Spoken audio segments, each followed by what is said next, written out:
আসসালামু আলাইকুম। ওয়ালাইকুম আসসালাম রহমতুল্লাহ। আপনার কাছে আমরা জনগণ পিয়ার ভোট আমরা বুঝি না, তা আমাদেরকে একটু পিয়ার ভোটের সম্বন্ধে আমাদেরকে একটু বুঝাই বলেন। আলহামদুলিল্লাহ, পিয়ার আমাদের এই শব্দটা আমাদের দেশে প্রথম। এর আগে কোনোদিন আমরা বাংলাদেশিরা কেউ শুনেছি, কেউ শুনি নাই, কেউ জানি না।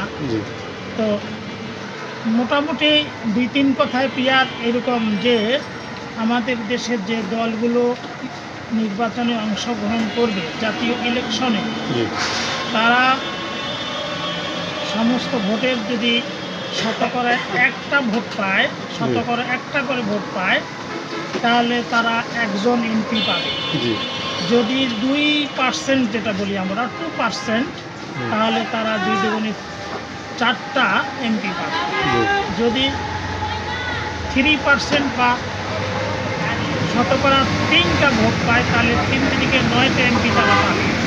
অর্থাৎ যে দলগুলো কোনোদিন সংসদে যাওয়ার আশা করে না, তারাও 1-2টা করে এমপি তারা পাবে এবং তাদের কথা বলার জন্য সংসদে তাদের লোক বা প্রতিনিধি থাকবে, তারা তাদের কথাগুলো বলবে।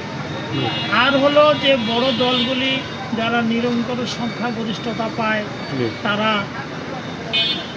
স্বৈরাচারী বা ডিক্টেটরশিপ কায়েম করার সুযোগ এবং সম্ভাবনা থাকে।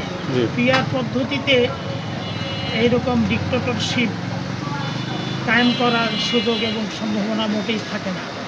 এখানে সমস্ত দলগুলোর অংশগ্রহণে